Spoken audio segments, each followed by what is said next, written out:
Hello and welcome back to my studio. This is part 2 of the Easy Landscape Painting series.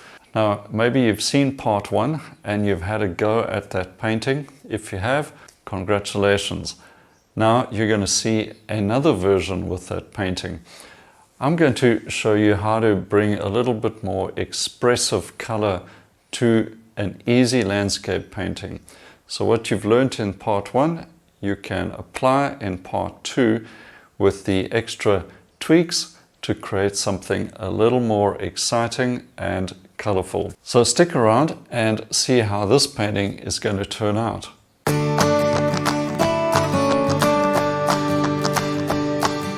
Okay, now you're well on your way to painting your landscapes. But what if you want to get a little more expressive or try out a little different color approach? Well, this lesson is going to do just that.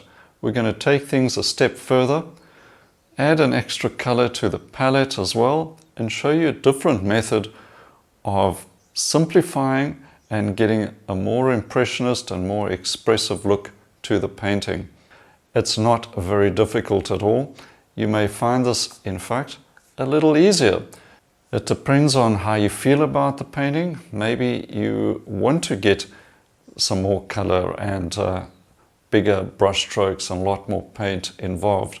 Let's have a look at how I did this second method with the same subject and then try it out for yourself. Here's the reference, the same one as from part 1 and the result we got in part 1. Now let's try something different. I've added cerulean blue to my palette. Otherwise, it's still the same. We start off with the horizon lines and perspective lines. Get those in. Now, the palette I'm using, as you can see, really is very small range of colors, but that is going to help you and make things simpler. And if you don't believe me, just give it a try. I'm using more vibrant blue in this painting, and that's going to be one of the important aspects of giving this a more expressive or contemporary look.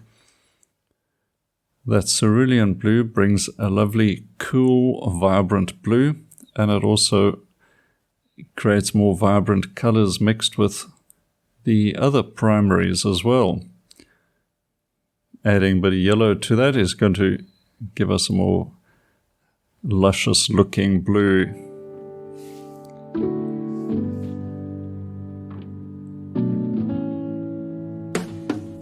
So another aspect to this approach is the brushwork. The brushwork technique is more creative of abstract shapes, I could say. A more active and determined brushstroke perhaps, certainly a lot more energy to it, using a large brush. This is really a 6 by 8 inch painting surface. So I'm using here a long flat number 6. I'll also be using a number 8 brush. And these give me the big abstract shapes that I'm looking for. Here mixing up a violet with the cerulean blue just gets that extra little bit of kick to it. And when you're painting expressively, you've got to really take the action to your canvas. Don't hold back. Don't let it get the upper hand on you. Approach it with confidence, a bit of audacity, and you won't have any concerns. You won't fear the canvas or be intimidated by it. So I've mixed up an attractive sky blue with cerulean white and a touch of yellow for that added warmth. Putting that down in big juicy brush strokes, you can see all the texture.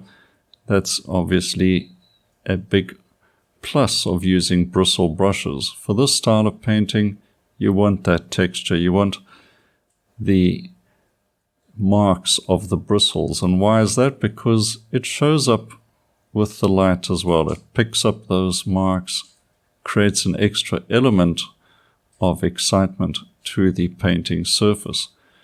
Something people will pick up, even if they're not sure why, they'll notice that. And they go up close and have a look at your painting and they'll be fascinated with the brushwork. I think that is a great result. So the distant hill is very dull in the reference. I'm going to give it a lot more punch and create this sort of pinkish orange color. And the reason for that is the colors are another part of the expressiveness of the scene. The colors work with each other. The pinkish orange color, the blues, the yellows, the greens, everything has that extra energy to it. Of course, not every part of the painting is shouting for attention, and that's important. You've got to downplay certain areas. So I have a few gray colors as well. And as I was saying, the brush creates abstract shapes. You put down a big brush stroke filled with paint, you've created an exciting but also an abstract shape. So that's what you're doing. You are creating an abstraction which, arranged in a certain way, still reads as a representational scene, but very, very different. Here are some of these cooler gray colors, and they help to give a quieter place for the eye to rest a little. Like I said, the whole painting can't be demanding equal amounts of attention. Some areas are soft, other areas are loud, and that is the way you achieve harmony and balance. Beautiful blue with that cerulean, a little bit of ultramarine and white.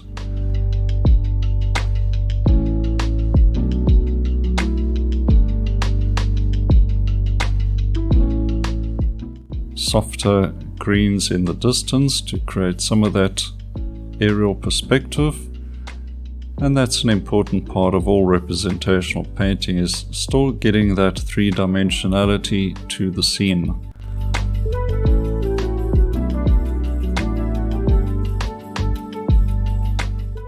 Some exciting blues and greens, lots of paint, expressive brush strokes. That's what we're looking for, and it immediately gives the scene a different and more interesting, I would say, appearance. I certainly do enjoy painting like this. It's a real pleasure to move all that paint around and get nice big marks on your painting surface. I regard this painting almost as sculpting with very soft clay, and I must admit it is one of the reasons why oil paints are so attractive to me. And keep in mind, these paints are just straight out the tube. There's no mediums, no gels, no anything added to them, no linseed oil. It's straight out the tube and onto the brush. And that's the way I like it. No complications, no fussing.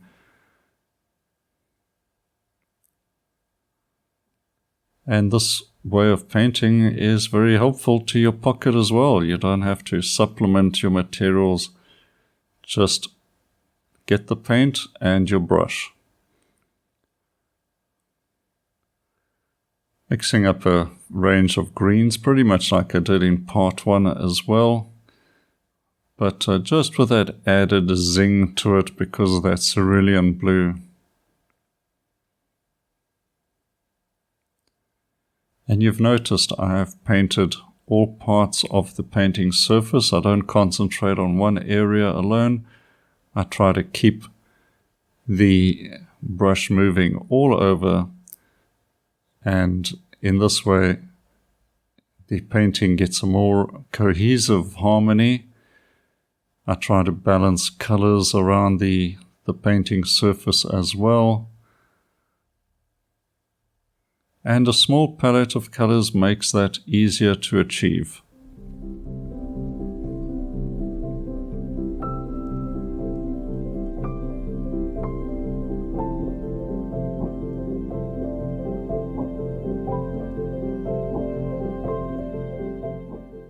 Let's get in a few more colors in the foreground. As usual, all things like highlights and dark accents will come in towards the end of the painting. I've got to complete the road up ahead, which will be cooler than the immediate foreground, just to make sure the sense of depth is retained. Getting a few of these pink colors in, sort of corresponding a little with that mountain color. A few blues, sky blues coming into the foreground to add a bit of texture to the road, and once again creating that color harmony. Just got to be careful I don't make it too cold in the foreground, so I'll have to warm that up a bit more later on. Getting some of those all-important shadows. Now have a look for a video about clean color notes on my channel. Every stroke I put down, I'm trying to achieve a clean color note, which means keeping the brush clean in between strokes. Wipe it off with tissue paper very often, or a cloth. Make sure your mixes are clean and you're not picking up paint and mixing it into your new mixes as well. This little building being treated very simply, just the essential shapes to suggest the building. Cut in a little there, and that would be sufficient.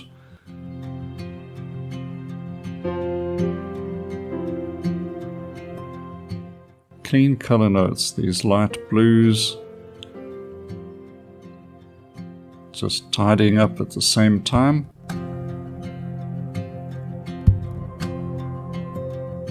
I try to apply the thick paint gently over the wet paint below with a more of a parallel stroke. I don't dig into the layers of wet paint below. I try to butter a new layer on top.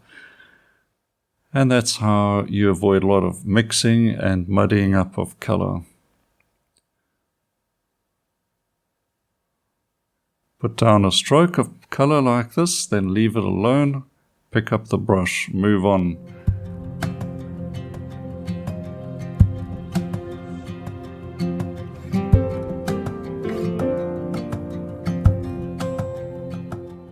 Just cutting in a little in the distance there to break up some of those shapes. And now a few spots of color. We're getting to the conclusion of the painting. A few little accents. I'll bring in some warm color as well. Just a few sparks. Such a pleasure painting like this. It really is color therapy.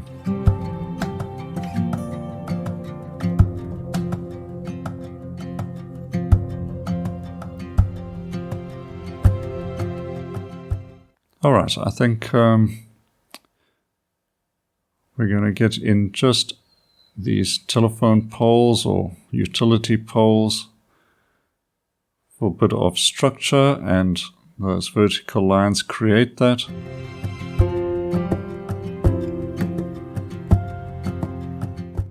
The lines very loosely done.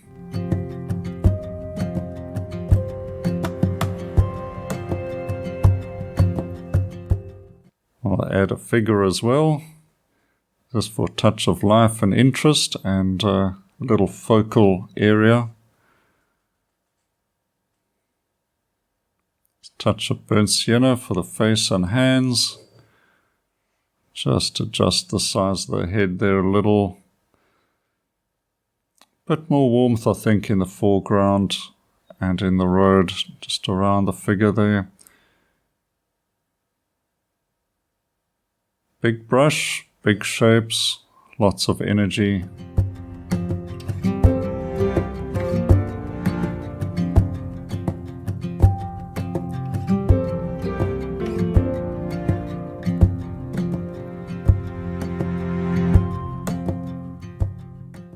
Just a little more highlights in those clouds.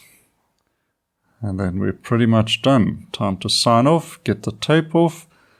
And I hope you enjoy the result and give it a go yourself. Have fun.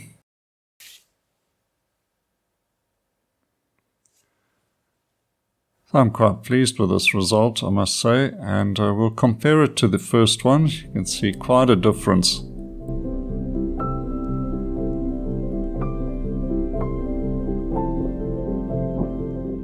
Well, I hope the second approach has given you a few extra ideas to try out. Why not have a go with the subject right now and put it into action straight away? What you learn and what you act on is what's going to stick up here, and it's going to influence your painting for the better.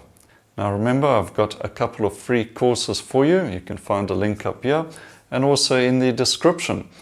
So plenty to do and plenty to try out, and just keep experimenting. Try something a little different each time if you want to and feel comfortable with it.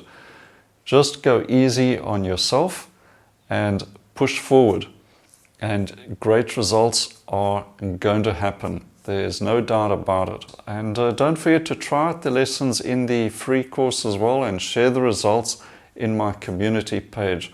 You'll find a lot of great support and feedback as well.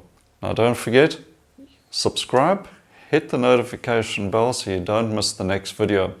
I'll have more coming for you soon. With that, have a great weekend and happy painting.